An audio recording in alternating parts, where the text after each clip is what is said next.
Good morning class. बेटा आज अपन लोग चैप्टर 6 पढ़ेंगे पार नजर के।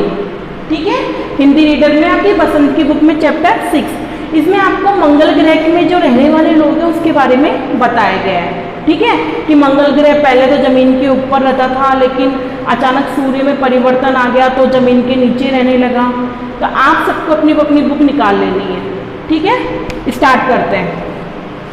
वह सुरंगनुमा रास्ता था, आम आदमी इस रास्ते से होके जाने की मनाही थी, लेकिन छोटू ने एक दिन अपने पापा का सिक्योरिटी पास लिया और जा पहुंचा सुरंग में। फिर क्या हुआ बच्चों, एक छोटू बच्चा है, उसके जो ये लोग मंगल ग्रह पे रह रहे हैं, तो उनके जो पापा थे वो सिक्योरिटी में काम करते थे। ठीक है, तो मैंने आपसे बोला कि मंगल ग्रह की जो कॉलोनी थी वो जमीन के नीचे थी, तो जो सिक्योरिटी का जो एरिया था वहाँ पे किसी को भी जाने की अनुमति नहीं थी, क्योंकि वहाँ पे यंत्र लगे हुए थे रक्षा के लिए। तो वहाँ पर वही जा सकता था जिसके पास सिक्योरिटी पास होता। ठीक है, तो एक दिन क्या हुआ, छोटू की बहुत इच्छा होती मैं वहाँ जाऊँ, तो एक दिन उसने अपने पापा का पास चुराया और वहाँ पे चला गया। पापा को काम पर जाना, रोजाना यही वार्तालाप हुआ करता छोटू की माँ और छोटू के बीच। उस तरफ सुरंगनुमा रास्ता है और छोटू के पापा इसी सुरंग में, सुरंग जानते हो ना, वो नीचे जमीन में से रास्ता निकालते हैं, इसी सुरंग में होते हुए काम पर जाया करते थे। आम आदमी के लिए इस रास्ते में जाने की मनाही थी, वहाँ पे हर कोई नहीं जा सकता था, चंद लोग ही इस रास्ते में जाते थे, यानी कि जिसके पास सिक्योरिटी कार्ड होता था वही सुरंग में जाता था। क्लियर?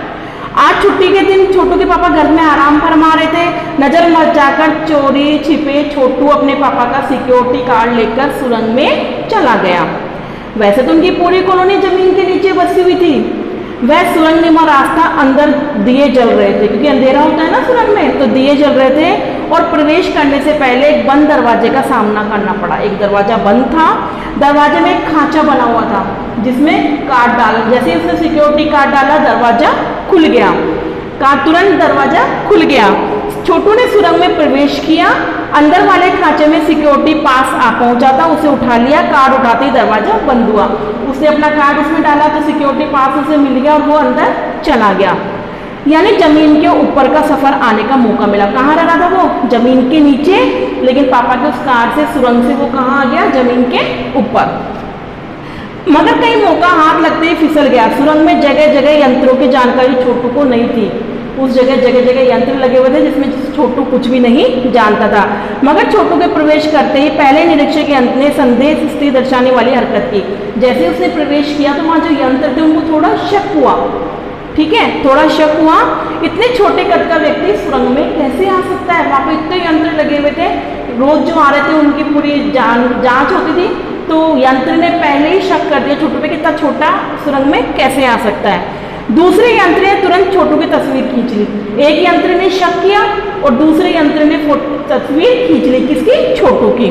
और किसी एक नियंत्रण केंद्र में इस तस्वीर की जांच के लिए खतरे की सूचना दे दी। देखो छोटू को नहीं पता, छोटू ने अंदर एंट्री करी, पहले यंत्र ने संदेह किया, दूसरे यंत्र ने उसकी फोटो भेजी और जांच के लिए दे दी कि कोई अनजान व्यक्ति अंदर आ गया। इन सारी गतिविधियों से अनजान छोटू आगे बढ़ रहा था, उसे कुछ नहीं पता था। तभी जाने कहाँ से सिपाही दौड़े चले आए और छोटू को पकड़कर वापस लाए। क्योंकि क्या हुआ, शक हुआ था, फोटो जब वहाँ जांच करने भेजी पता चला तो कोई है ही नहीं, तो सिपाही आ गए उसको पकड़ के ले गए। छोटू के पापा के न होते छोटू का बचना मुश्किल था, क्योंकि मम्मी को बहुत तेज गुस्सा आ रहा था, लेकिन पापा ने उसको बचा लिया। छोड़ो, मैं इसे समझा दूंगा, फिर ऐसी गलती कभी नहीं करेगा। पापा ने छोटू को बचा लिया और बोले, छोटू मैं जहाँ काम करता हूँ वह क्षेत्र जमीन से ऊपर है, आम आदमी वहाँ पे नहीं जा सकता, क्योंकि वहाँ के माहौल में जी नहीं सकता। फिर आप कैसे जाते हो? पापा ने समझा भी वहाँ नहीं जाना चाहिए। तो उसने कहा आप कैसे जाते हो? तो उसने कहा मैं एक सूट पहन के जाता हूँ जिसमें ऑक्सीजन मुझे मिलता है और इससे मैं सांस ले सकता हूँ। स्पेस सूट, कौन सा? स्पेस सूट पहनता हूँ कि ठंड में अपने आप को बचा सकता हूँ। खास किस्म के जूतों की वजह से जमीन के ऊपर मेरा चलना मुमकिन होता है। शरीर जमीन के ऊपर चलते फिरने के लिए हमें एक विशेष प्रकार का प्रशिक्षण दिया जाता है। उन्होंने छोटू को समझाया कि हम वहाँ जाते हैं तो एक स्पेस सूट पहन के जाते हैं, एक स्पेशल विशेष जूते पहन के जाते हैं जिससे हम वहाँ आसानी से चल सकें। छोटू सुन रहा था, पापा आगे बताने लगे। एक समय था जब मंगल ग्रह के लोग जमीन के ऊपर रहते थे। उसके पापा ने बताया कि पहले जो मंगल ग्रह के व्यक्ति हैं वो कहाँ रहते थे? जमीन के ऊपर, बहुत समय पहले। लेकिन अचानक सूर्य में कोई परिवर्तन आया और सूर्य में परिवर्तन के कारण धीरे धीरे सब मरने लगे और फिर वो लोग कहाँ रहने लगे, जमीन के नीचे। तो बोले कि एक समझ में मंगल ग्रह के सभी लोग जमीन के ऊपर रहते बगैर किसी यंत्र की मदद से, किसी खास किस्म की पोशाक हमारे पूर्व के जमीन के ऊपर रहा करते थे, ठीक है ना। लेकिन धीरे धीरे वातावरण में परिवर्तन आने लगा, कई तरह के जीव धरती पे रहा करते थे, एक सब धीरे धीरे मरने लगे। इस परिवर्तन किस सूरज की वजह से हुआ। सूरज से हमें रोशनी मिलती है और गर्मी मिलती है, इन्हीं तत्वों से जीवों का पोषण होता है। सूरज में परिवर्तन होते ही यहाँ प्राकृतिक संतुलन बिगड़ गया। प्रकृति बदलते हुए रूप का सामना करने के लिए पशु पक्षी पेड़ पौधे अन्य अक्षम साबित हुए और हमारे पूर्वज इस स्थिति का सामना करना पड़ा। तो समझ आ गया, पहले जमीन के ऊपर रहते थे लेकिन कुछ सूर्य में कुछ परिवर्तन आने के कारण पूरे प्रकृति में परिवर्तन आ गया और उनको जमीन के नीचे रहना पड़ा। अपने तकनीकी ज्ञान के आधार पर हमने जमीन के नीचे अपना घर बना लिया। जमीन के ऊपर लगे विभिन्न यंत्रों से हमारे सूर्य शक्ति, सूरज की रोशनी और गर्मी का इस्तेमाल करते आ रहे हैं। उन्होंने ऐसे यंत्र लगा रखे हैं तो पृथ्वी का जो भी सूर्य की रोशनी है वो वहाँ तक जाती है। उन्हीं यंत्रों के सारे हम यहाँ जमीन के नीचे जी रहे हैं। ये यंत्र सुचारू रूप चलते हैं, इसके लिए बड़ी सतर्कता बरतनी पड़ती है। मुझ जैसे चुनिंदा लोग इन यंत्रों का ध्यान रखते हैं, मतलब कुछ स्पेशल लोग होते हैं जिनको ट्रेनिंग दी जाती है और वो उसका ध्यान रखते हैं। बड़ा हो जाऊंगा मैं भी काम करूंगा, छोटू ने कहा। बिल्कुल, मगर उसके लिए तुम्हें खूब पढ़ना होगा, माँ और पापा बात सुननी होगी, माँ ने कहा। दूसरे दिन छोटू के पापा काम पर चले गए। देखा तो कंट्रोल रूम का वातावरण बदला हुआ था। शिफ्ट खत्म करके घर जा रहे स्टाफ ने प्रमुख ने टीवी स्क्रीन की तरफ इशारा किया। स्क्रीन पर एक बिंदु चमक रहा था। जब उसके पापा वहां गए तो उन्होंने देखा स्क्रीन पे क्या है, कुछ दिख रहा था।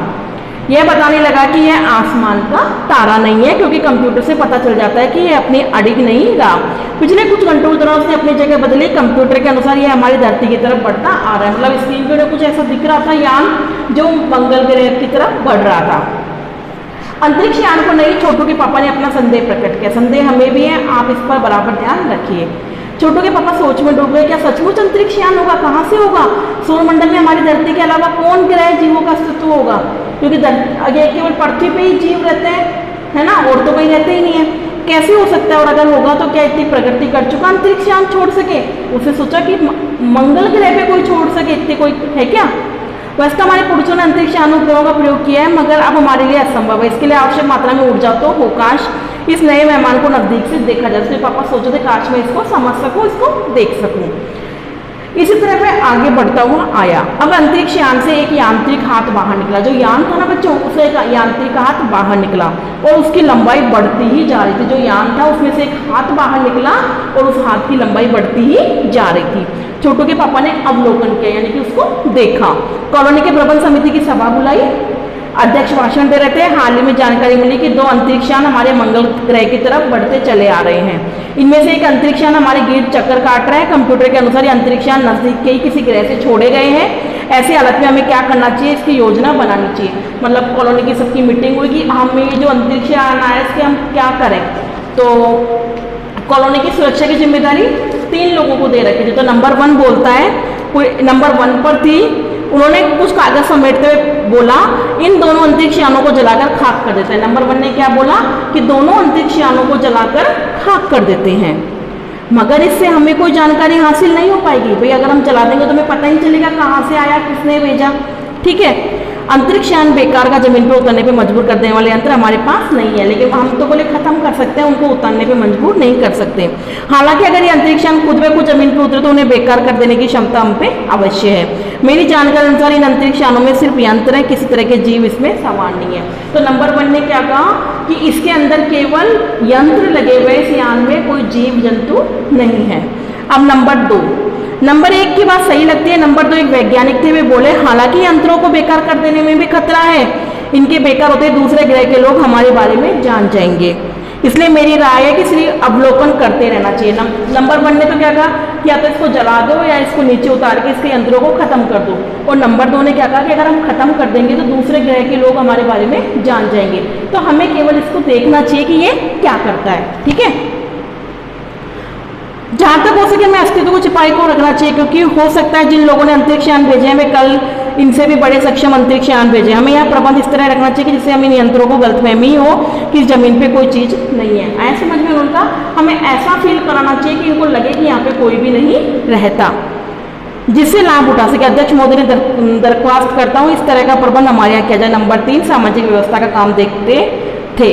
आपको समझ में आ गया। नंबर 1, नंबर 2, नंबर 3 ने क्या कहा? नंबर 1 ने कहा कि खत्म कर दो सब कुछ। नंबर 2 ने कहा खत्म नहीं करना, केवल हमें उसके बारे में देखना है। और नंबर 3 ने कहा हमें इस तरह भी रहना है कि इसको लगे कि यहाँ कोई भी नहीं रहता। क्लियर?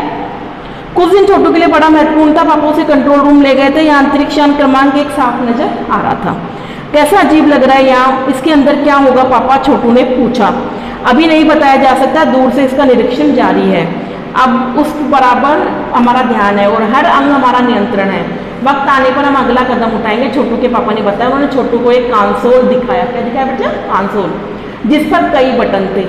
ठीक है, जैसे कीबोर्ड होता है ना, कीबोर्ड पे बटन होते हैं, वैसे ही कंप्यूटर पे जो स्क्रीन होती है उसके लिए कंसोल नाम का एक यंत्र था जिसपे बहुत बटन थे। अब अंतरिक्ष यान से एक यांत्रिक हाथ बाहर निकला। हर पल उसकी लंबाई बढ़ती जा रही थी।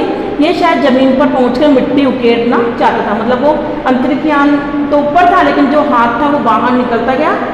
ठीक है, और वो जमीन की मिट्टी लेना चाह रहा था।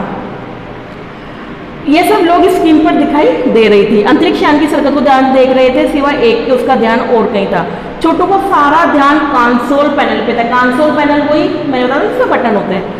कंसोल का एक बटन दबाने की अपनी इच्छा को वह रोक नहीं पाया और उसने लाल बटन को दबा दिया।